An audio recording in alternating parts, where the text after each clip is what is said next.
the real world, we use maps to get around, don't we? I don't know where I'm going. Let me take a look at the map. Ooh, let me just pop the sat-nav on. Wow, I sure do love the game GeoGuessr. Maps are very useful because they display what we can actually see, what's physically there. But what if you're creating a fictional world? How do you know where things are? What does your world look like?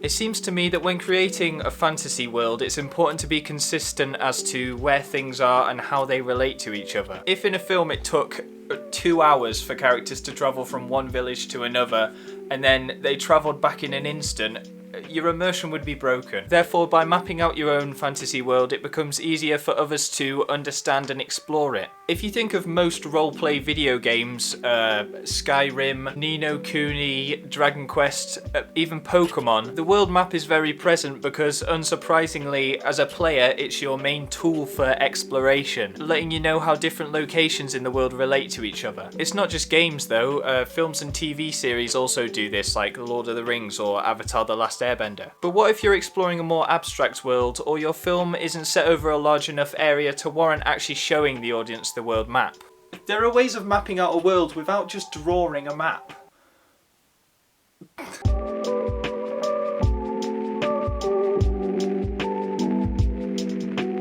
You just have to think carefully about the way the places in your world are connected. If we use Spirited Away as an example, the river at the start and the end of the film is used to display the border between the spirit world and the real world. Different locations in the bathhouse are connected by the elevator. The bathhouse and the swamp are connected by a train line. So even without being shown a map, we know where we are in the film and we know where other locations are in relation to us. But on top of being good for organisational reasons, mapping out a world actually seems like a pretty good creative exercise. It's just another way to come up with ideas, really. I mean, if you think about most examples of fantasy worlds in film and TV, the lore of the world extends far past what we're actually shown as a viewer. For instance, the Game of Thrones world is actually far bigger than the small area the TV show takes place in. There's actually a load of really good videos on the wider Game of Thrones world by a channel called Alt-Shift-X. Honestly, there's actually a load of really cool locations that don't get explored in the TV series. Like, there's this massive empire called Yi, which is very imperial and sort of based around Asian history. There's the plains of the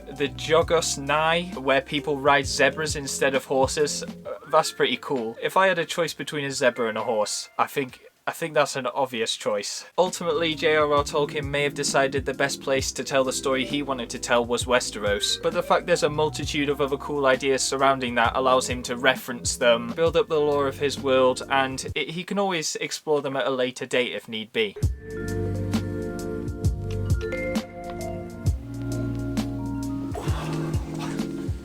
So obviously I'm no expert, but the more I think about it, I don't really see any harm in just trying to map out the world that my story is going to happen in. The best way to learn is by doing, right? If you don't know what my idea is, there'll be a link in the description to a video that explains it. I'll also link the playlist of the entire animated film series so far, because that'll just hopefully give you some more context as to what this is centered around. Anyway, the glory of fantasy and animation is there's very few limitations as to what can be in my world. So here's what I came up with based on the story I've got so far.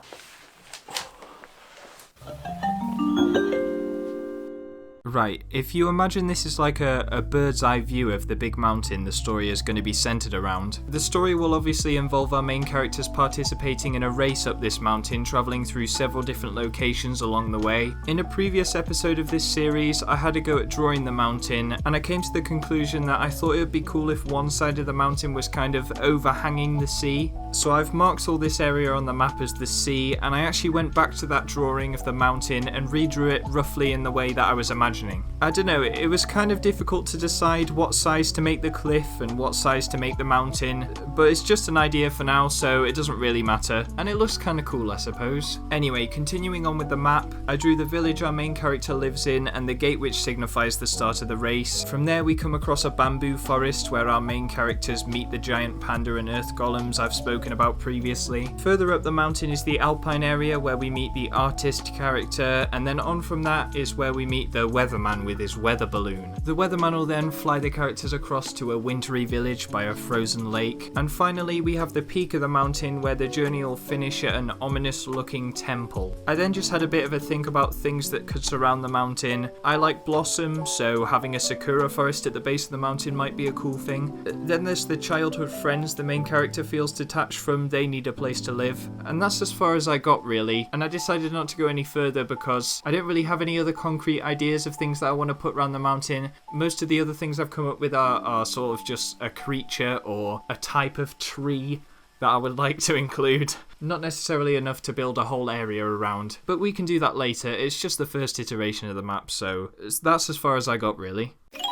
So I've done a first iteration of my world map. It's not very detailed, but whatever. There are a couple more ideas I've had about the film, so I might as well share them now. I thought it would be cool if at some point little flying fish appear.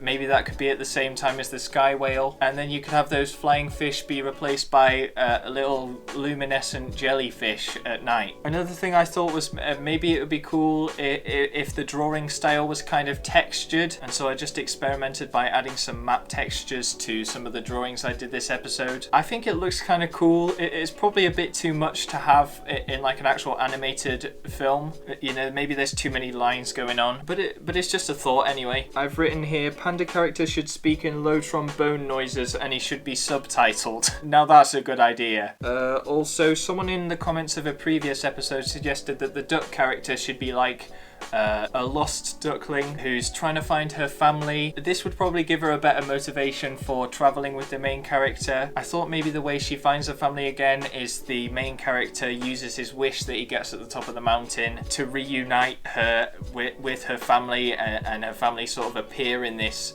pool in the middle of the temple at the top of the mountain. I'm also starting to think that maybe the main character shouldn't be an old man like I originally planned him to be. I'm thinking that he should maybe be like a young adult or sort of middle-aged, and then the artist character can be the old character in the story, and he can act as sort of a mentor, and he'll provide some like pearls of wisdom throughout the film. Finally, I just want to thank, hang on, let me pronounce this correctly, APH Puffinchild for doing some amazing artwork based on the characters I drew in the previous episode of this series. They're all amazing. I'm a particular fan of this one of the Earth Golem. It's really good, so thank you for doing those. If you want to submit any of your own artwork surrounding this film series, there's no pressure to, obviously, but you can join my Discord in the link in the description, and there's a whole channel there dedicated to your artwork, so you can send me stuff there. Yeah, that's all for now. Thank you all for watching. Subscribe if you want to see more of this animated film content in the future, and bye for now.